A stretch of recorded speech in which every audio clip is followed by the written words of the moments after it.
What if I told you that the darkest parts of yourself, the anger you suppress, the jealousy you hide, the fears you bury deep inside, are not your enemies, but the keys to unlocking your true potential? Carl Jung, one of the greatest psychologists of the 20th century, believed that every human being carries within them a hidden figure, a part of the personality we deny, repress, and often fear. He called it the shadow self. This is not just an abstract idea. The shadow influences our choices, our relationships, our failures, and even our greatest moments of creativity. And today, we are going to step into Jung's darkest idea, exploring not only what the shadow is, but also how confronting it can transform your life. Carl Gustav Jung was born in 1875 in Switzerland, a time when psychology was still in its infancy. He began his career as a promising young psychiatrist, working closely with the legendary Sigmund Freud. At first, Freud saw Jung as his heir, the young, brilliant mind who would carry the torch of psychoanalysis forward. But Jung's curiosity went far beyond Freud's narrow focus on sexuality and childhood trauma. Jung wanted to explore dreams, myths, religion, art, and the mysteries of the unconscious mind. Their friendship ended in a painful split, but out of that rupture came some of the most original and enduring psychological theories ever created. Among them was the concept of the shadow. For Jung, the human psyche was not a simple thing. It was layered, complex, and filled with forces both creative and destructive. The conscious mind, what you and I identify as me, is only the tip of the iceberg. Beneath it lies the vast unconscious, filled with desires, memories, and impulses that we do not admit to ourselves. Within that darkness lives the shadow. Jung described the shadow as the sum of all the traits and instincts that we reject in ourselves. It is the part of our personality that does not fit the image we want to present to the world. Think about it. From childhood, we are taught what is good and what is bad. Parents, teachers, religion, society all tell us which behaviors are acceptable and which are shameful. A child who is praised for being obedient learns to hide their anger. A boy told that real men don't cry buries his sadness. A girl scolded for being too loud hides for assertiveness. Piece by piece, we construct a mask for the world to see. Jung called this mask the persona. But everything that doesn't fit the mask, the anger, the jealousy, the fear, the desire, gets pushed into the unconscious. That is the shadow. But here's the catch. The shadow does not disappear just because we ignore it. It waits, hidden in the darkness, influencing us in ways we don't realize.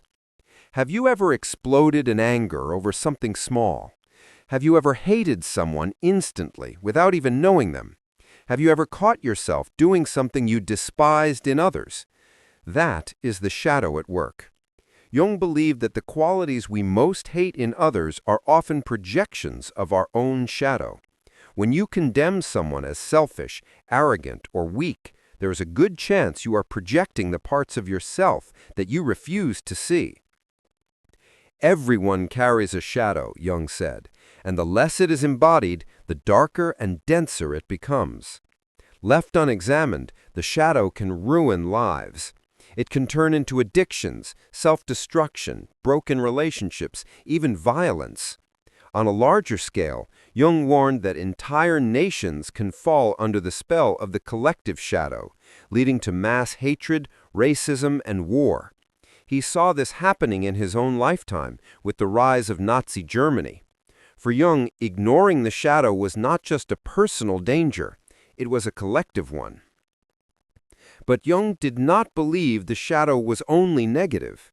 Hidden in the shadow are not just our flaws, but also our greatest untapped strengths. That anger you repress may contain the courage you need to stand up for yourself.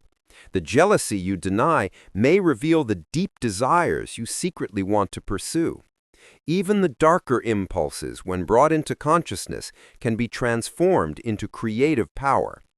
Jung believed that the path to wholeness is not about destroying the shadow, but about integrating it, bringing it into the light of awareness and making peace with it. This process is what Jung called individuation, the lifelong journey of becoming who you truly are. To individuate, you must face your shadow. You must look at the parts of yourself you most fear and accept them as part of the whole. Jung often said, one does not become enlightened by imagining figures of light, but by making the darkness conscious. That is the essence of shadow work. So how do we begin this work? Jung offered several methods. One was to pay close attention to your dreams. The unconscious often speaks through symbols and stories in our sleep. Another was a technique he developed called active imagination, where you allow images, feelings, and inner figures to speak to you as if they were real characters in dialogue. But even outside of Jungian therapy, shadow work can be as simple as noticing your emotional triggers. When something or someone provokes a strong reaction in you, ask yourself, what does this say about me? What part of myself am I seeing reflected in them? This is not easy work. It requires honesty, courage, and humility. The shadow will resist being seen. It will disguise itself, project itself, and try to convince you it belongs only to others. But the more you turn toward it, the more energy and clarity you reclaim. By embracing the shadow, you become more authentic, more creative, more whole. Consider the stories of great artists, writers, and thinkers. Many of them channeled their shadows into their work. The pain, the madness, the longing, the fear, all became fuel for creativity. Jung himself nearly broke down into psychosis during his split with Freud. For years he was haunted by visions, dreams, and voices. Instead of suppressing them, he recorded them in what became known as the Red Book, a massive journal of his encounters with the unconscious. It was terrifying, chaotic, and overwhelming, but from it emerged his greatest insights, including the shadow. Jung's willingness to face his own darkness gave him the wisdom to help others face theirs. Now imagine what it would mean for you. What parts of yourself have you hidden away? What truths about yourself do you not want to admit? The shadow is not just about violence or lust or envy. It is also about power, creativity, love, and joy that you were told were unacceptable. To face the shadow is to reclaim the life you were meant to live. But be warned, ignoring the shadow comes at a cost. The more you deny it, the more it controls you unconsciously.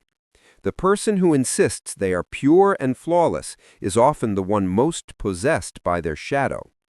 History is full of leaders, preachers, and public figures who fell not because of outside enemies, but because of the hidden shadow within themselves. Jung's warning was clear. Until you make the unconscious conscious, it will direct your life, and you will call it fate. The shadow is not an enemy to be destroyed. It is a part of you, waiting to be recognized. By facing it, you do not become perfect, you become whole. And wholeness, for Jung, was the true goal of life. So the question is, are you ready to meet your shadow? Because the darkest idea Carl Jung ever gave us is also the most liberating one. The shadow self is not the end of your story. It is the beginning of who you truly are.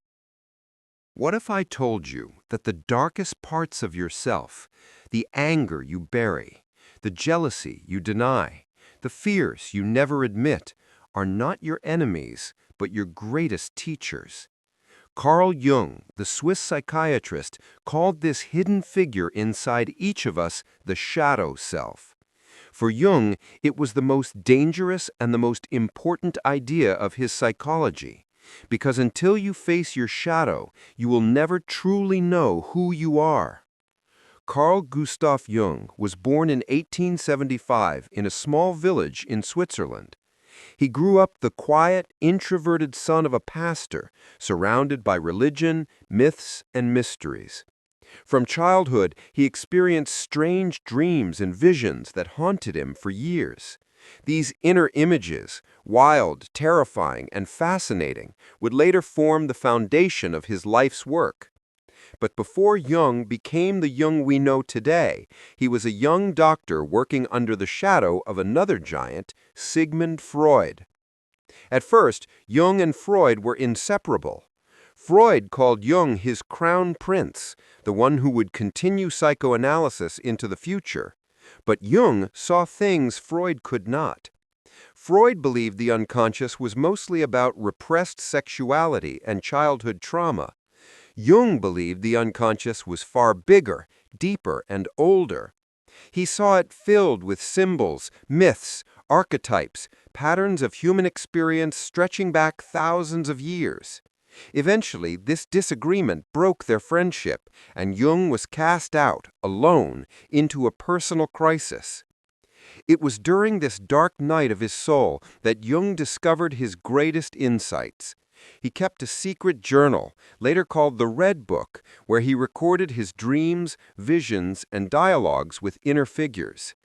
It was in this descent into his own unconscious that he met what he called the shadow. The shadow, Jung said, is the hidden side of our personality. It contains everything we refuse to see in ourselves: our anger, our lust, our envy, our greed, the desires we are ashamed of, the impulses we push down.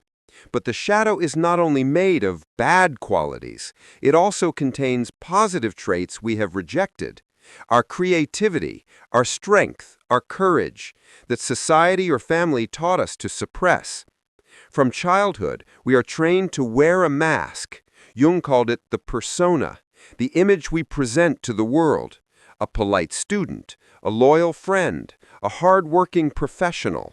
But behind this mask, everything that doesn't fit gets buried. The girl who is told she is too loud hides her assertiveness. The boy who is told men don't cry hides his sensitivity.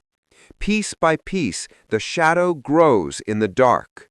But here is the truth: the shadow never stays silent. You cannot bury it forever. It slips out in your anger, in your addictions, in the things you criticize most harshly in others. Have you ever hated someone instantly without knowing why? Have you ever found yourself doing the very things you swore you'd never do? That is the shadow speaking through you. Jung warned that the less we face our shadow, the more dangerous it becomes. Everyone carries a shadow, and the less it is embodied, the blacker and denser it is. A repressed shadow does not disappear, it explodes. In individuals, it can lead to breakdowns, destructive choices, and ruined relationships. In societies, it can turn into racism, hatred, and even war. Jung lived through 2 world wars, and he believed they were eruptions of the collective shadow of Europe. But here is the paradox. Jung did not believe the shadow was purely evil. In fact, he saw it as the key to becoming whole. To Jung, the goal of life was individuation, the process of becoming your true self. And you cannot become whole by ignoring your darkness. You must face it, accept it, and integrate it. Jung said, one does not become enlightened by imagining figures of light, but by making the darkness conscious. What does it mean to make the darkness conscious? It means looking honestly at yourself. It means admitting your flaws instead of denying them. It means recognizing your anger, your jealousy, your weakness, and asking what they are trying to teach you. It means noticing when you project your shadow onto others, when you condemn in them what you refuse to see in yourself. It means embracing your imperfections as part of your humanity. This is what we now call shadow work. For Jung, shadow work was not a luxury, it was a necessity. Without it, you remain a prisoner of your unconscious. With it, you reclaim your power. So, how do you begin? Jung suggested starting with dreams. Your unconscious speaks to you through symbols and stories in your sleep. The monster chasing you, the stranger in the dark, the figure you fear, these are often forms of your shadow. Jung also practiced active imagination, a technique where you allow inner images to speak as if they are characters with their own voice. Modern psychology also encourages journaling, therapy, or simply paying attention to what triggers you. If someone makes you irrationally angry, ask, what part of myself am I seeing in them? Facing the shadow is not easy. It requires courage. It requires humility. It requires admitting things about yourself you'd rather keep hidden. But the reward is immense. By integrating the shadow, you free yourself from hypocrisy. You become more authentic. You stop pretending to be perfect. Instead, become whole. Your relationships deepen. Your creativity expands. Your life gains a new honesty and power. Think of the greatest artists, writers, and thinkers. Many of them turned their shadows into masterpieces. Their pain, their madness, their longing, they did not hide it. They transformed it into art. Jung himself nearly fell into madness during his confrontation with the unconscious. But instead of running, he entered the darkness, recorded it, and came out with a vision of the human soul that changed psychology forever. The danger of ignoring the shadow is far greater than the discomfort of facing it. History is filled with people destroyed not by enemies, but by the hidden shadow within themselves. Religious leaders preaching purity who fall to scandal. Politicians demanding honesty while secretly corrupt. Celebrities collapsing under addictions they denied for years. This is the shadow consuming those who refuse to see it. But when we face the shadow, something miraculous happens. The anger you feared becomes strength. The jealousy becomes ambition. The fear becomes wisdom. The very things you thought would destroy you become the fuel for your transformation. So ask yourself, what part of me am I running from? What feelings do I deny? What qualities do I hate in others that I secretly carry within myself? That is your shadow knocking at the door. Carl Jung's darkest idea was not meant to terrify us, but to liberate us. The shadow self is not a curse, it is an invitation to wholeness, to authenticity, to becoming fully human. The light cannot exist without the dark, and you cannot become who you are meant to be until you embrace the parts of yourself you fear the most. Jung once wrote, "Until you make the unconscious conscious, it will direct your life, and you will call it fate. The choice is yours. You can keep running from the shadow, letting it control you from the dark, or you can turn and face it, and discover that the monster in the shadows is not your enemy, but your hidden ally." The question is, are you ready to meet your shadow? Because the day you do, your life will never be the same.